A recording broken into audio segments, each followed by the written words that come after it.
এই যে আমি এখন রান্না চাপিয়েছি, কড়াইয়ের মধ্যে তেল দিয়েছি। আজকের মেনুতে আছে খাসির মাথা। এই যে আমি দুটো শুকনো লঙ্কা দিয়েছি, দুটো শুকনো লঙ্কা দেওয়ার পর তেজপাতা, এই যে রসুনটা আমার খুব পছন্দের, তাই আমি রসুনটা দিয়েছি। আপনাদের যদি পছন্দ হয় আপনারা দেবেন। আর এই যে পেঁয়াজ দিচ্ছি, এখন পেঁয়াজটা একটু লাল লাল করে ভাজবো।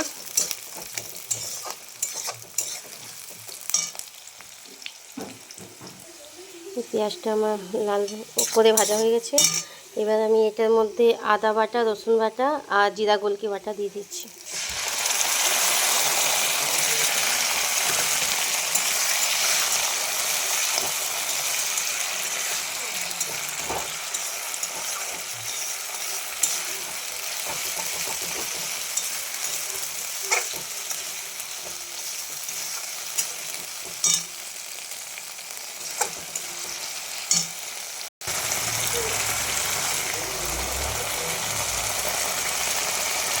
একটু গরম জল করে রাখা ছিল, একটু গরম জল দিলাম।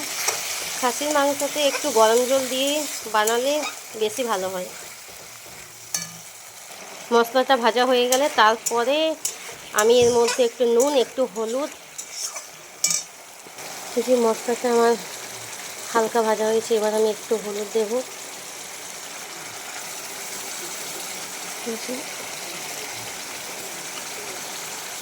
1 চামচ, আর একটু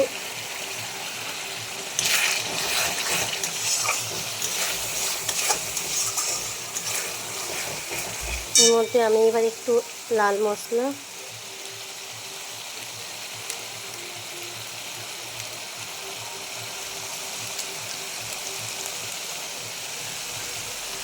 আর একটু কাশ্মীরি।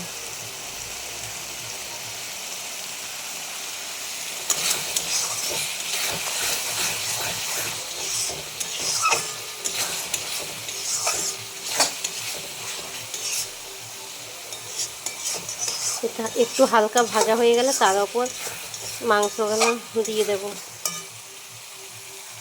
এবার আমি মাংসটা দিয়ে দেব।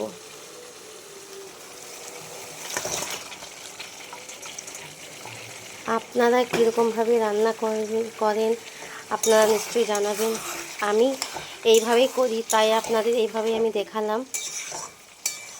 যদি আপনাদের ভালো লাগে একবার বানিয়ে নিশ্চয়ই দেখবেন, খুব সুন্দর লাগবে।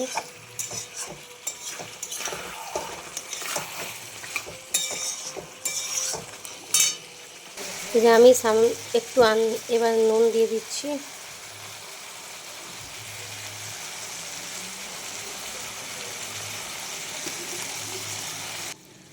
হালকা আঁচ করে আমি একটু ঢাকা দিয়ে দিচ্ছি, তাহলে একটু মানে ভালোভাবে হবে, মাংসটা সিদ্ধ হয়ে যাবে আর ভালো ভাজা ভাজা হবে, তেল ছাড়বে।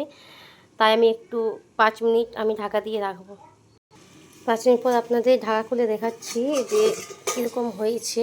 একটু দেখুন, দেখছেন কি সুন্দর মাংসের মধ্যে তেল, দেখুন দেখছেন কি সুন্দর তেলটা ছেড়েছে, দেখুন দেখুন। ঢাকা দিয়ে দিয়ে ভাজলে মাংসের মধ্যে খুব সুন্দর একটা তেল বের হয়, দেখুন।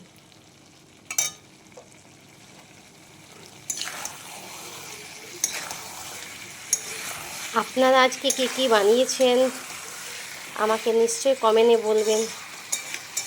আমি তো আপনাদের দেখাচ্ছি। আজকে সম্পূর্ণ রান্না হয়ে যাওয়ার পর আমি আপনাদের দেখাবো যে আমি কি আজকে মেনুতে বানিয়েছি।